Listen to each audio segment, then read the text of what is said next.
Demascarea trădătorului George Simion. Călin Georgescu intervine. Noua mutare politică pregătită de Georgescu. Ce a făcut George Simion? Vedem materialul complet chiar acum. Trădătorii de neam și țară,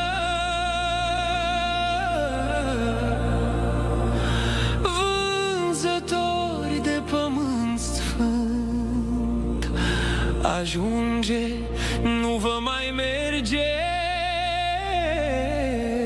v-ați bătut joc de pământ. Javre ordinare, escroci și mișei, ați pus ochii pe-a mea țară și vreți să o împărțiți la lei. Au ajuns niște hiene, niște scârbe fără școală, să conducă acest neam sfânt. Ridică-te, țepești, Doamne, și dă cu ei de pământ. Călin Georgescu, președinte!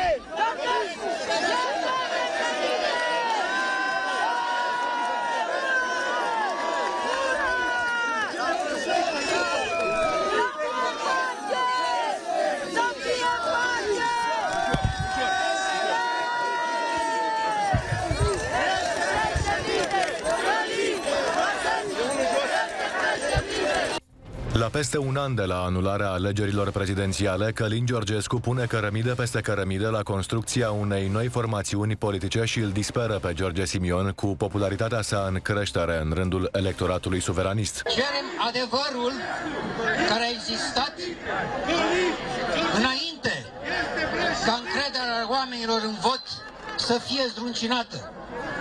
Nu promisiuni, nu așteptări. Adevărul până la capăt. Călin Georgescu este președinte! Călin Georgescu este președinte!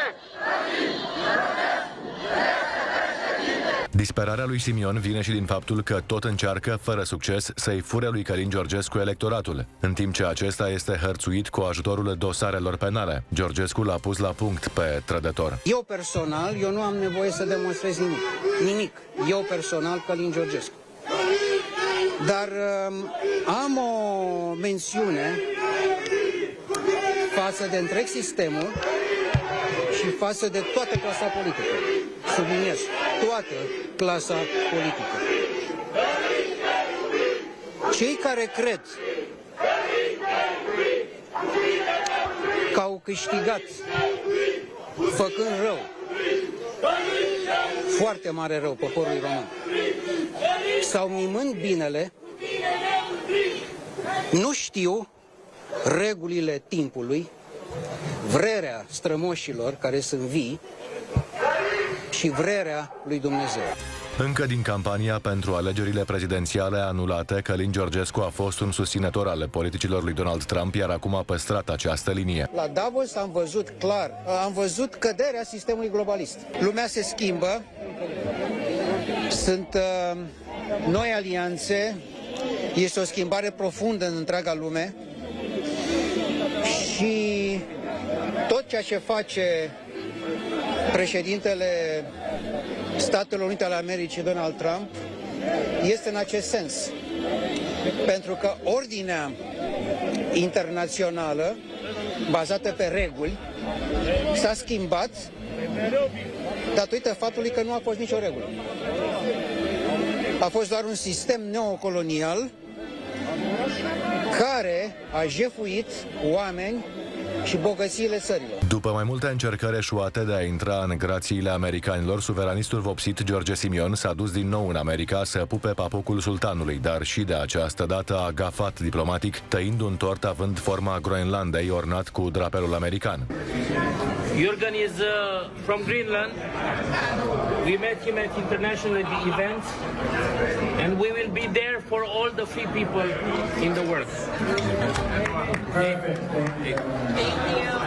Acolo, George Simion și prim vicepreședintele AUR, Dan Dungaciu, nu s-au dus ca să-i facă dreptate lui Călin Georgescu și României, după cum scria pe burtierele televiziunii unui pușcăriaș notoriu, ci s-au întâlnit cu niscaiva congresmen de care n-a auzit nimeni, dar și cu cel mai toxic ambasador pe care Statele Unite l-au avut la București, progresistul Daniel Fried, un inamic declarat al președintelui Donald Trump.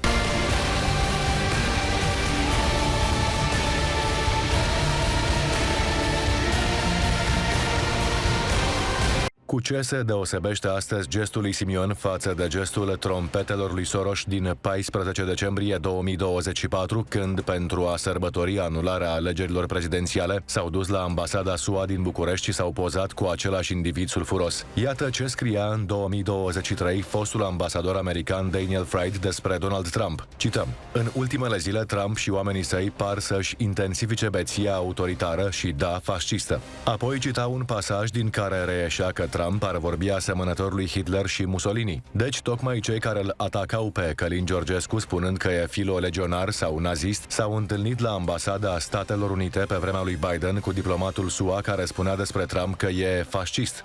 Pe pagina conferinței la care a participat Simion se spune despre el în mod total fals că a fost privat de către forțele globaliste de dreptul de a fi președintele României prin anularea alegerilor. Ori minciună mai mare ca asta nici că se putea. Cel nedreptățit este Călin Georgescu, nici de cum Simion, care a fost lăsat să candideze, a cheltuit milioane de euro din banii românilor într-o campanie plină de gafe și, în final, a vândut meciul recunoscându-se înfrânt după numai 2 ore de la încheierea scrutinului, fără a contesta rezultatul votului. Gelu Vișan, un susținător al lui Călin Georgescu, demască trădarea și impostura lui Simion. Eu sunt șocat de ceea ce am văzut și ce a apărut în spațiul public, inclusiv de așa este interviu al domnului Dan Dungaciu, care a recunoscut public că ei în Statele Unite ale Americii nu au vorbit deloc despre domnul Călin Georgescu.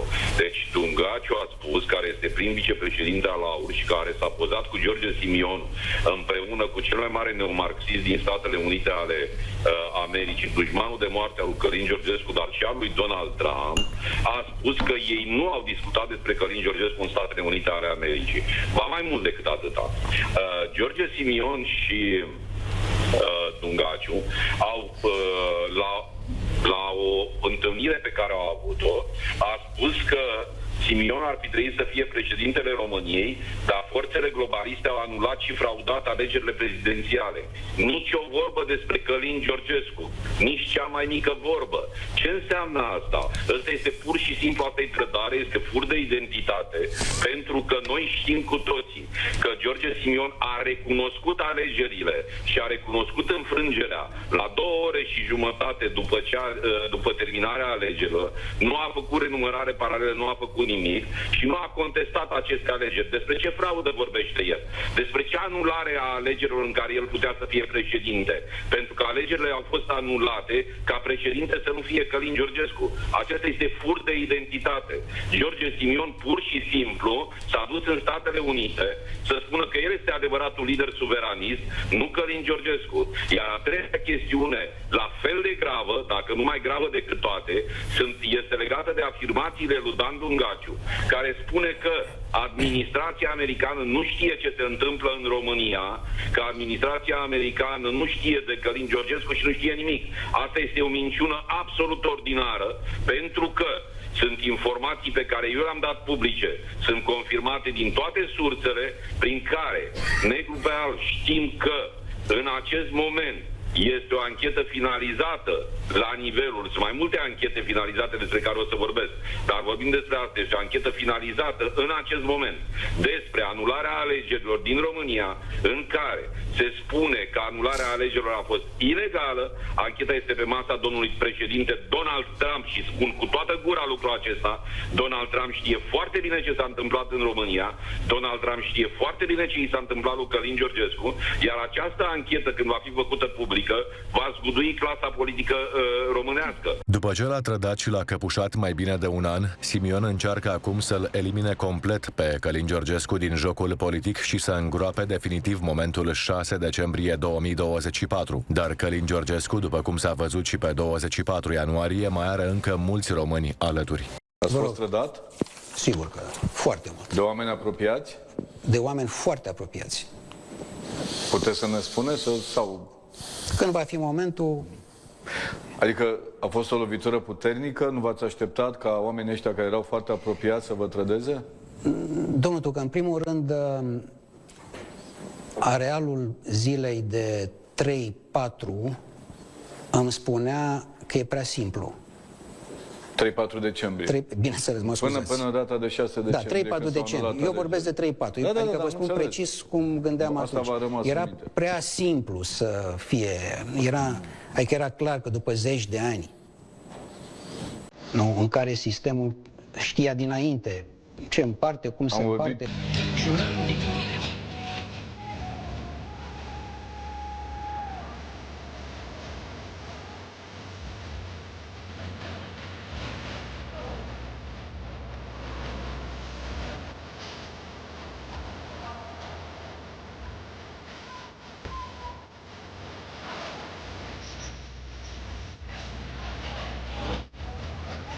Oameni care v-au trădat, oameni care n-au făcut ce au spus sau au făcut pact cu adversarii dumneavoastră? Atâta vreau să știu. Cea de-a doua. Au făcut pact cu adversarii. Vedeți dumneavoastră, lucrurile au un mers al lor. Firesc. Tot ce ni se întâmplă este spre binele nostru suprem. Inclusiv faptul că, de exemplu, George Simion a pierdut la președinția României? Toate au un sens. Pentru mine a fost foarte important să deconspir tot sistemul. Deci a fost bine că n-a pierdut. Regele astăzi este gol. Chiar de mă cheamă Popescu, Preda sau Alexandrescu, Șerban, Cernea sau Petrescu, și eu sunt Călin Georgescu, ne e dor de Eminescu, de vioara lui Enescu, de aceea patrioții azi suntem Călin Georgescu. George Simion nu este omul oamenilor lui, al celor care cu adevărat îl susțin. El este omul altora, al celor care nu au nimic în comun cu binele poporului. Ce politician din România a mai fost așteptat cu flori, cu colizi, cu îmbrățișări și cu lacrimi în ochi? Cam atâția ani de zile, dar n-a văzut așa ceva. Domnul Călin Georgescu este președintele României ales. Da, și când toate instituțiile statului și toți șobolanii, da, s-au aliniat contra lui, înseamnă că le este frică de adevăr și de dreptate. Băi, eu n-am să tac de gură și am să rămân cu omul ăsta până la sfârșit, chiar cu prețurile. Dacă e cazul, mă duc și în pușcării și n-am să tac din gură, bă, pentru că omul ăsta a ieșit și a spus că își iubește țara și poporul și Iisus Hristos și vorbește de Dumnezeu. Da, eu n-am să tac din gură, am să rămân cu omul ăsta, bă, chiar dacă ne intimidați, chiar dacă ne amenințați, chiar dacă ne înjurați, eu am să rămân pe poziție până la sfârșit. Eu nu am să cedez, n-am să renunț, rămân alături de Călin Georgescu, președintele României ales. Să vă fie rușine, bă, la toți care tăceți din gură, că dacă tăceți, asta este lipsa, bă, de libertate de exprimare. Nu mai aveți libertate, bă, dacă voi tăceți din gură. Și vă este frică, bă, treziți-vă în al 9-lea ceas că omul ăsta nu a făcut nimic, a ieșit doar și a spus că își iubește țara și poporul român, ceea ce guvernanții până acum au tăcut din gură și ne-au subjugat și ne-au nenorocit și ne-au impunit taxe și impozite. Bă, dar ce obligație am eu să plătesc taxele astea și impozitele astea la statul ăsta român? Ce mi oferă mie statul ăsta român? Vor respect pe subjugarii și amenințarii și suprimarea poporului român. Eu n-am să tac din gură. Călin Georgescu este președintele României ales. Trădătorii de neam și țară, vânzători de pământ sfânt, ajunge, nu vă mai merge, v-ați bătut joc de pământ. Javre ordinare, escroși și mișei, ați pus ochii pe-a mea țară și vreți să o împărțiți la lei. Au ajuns niște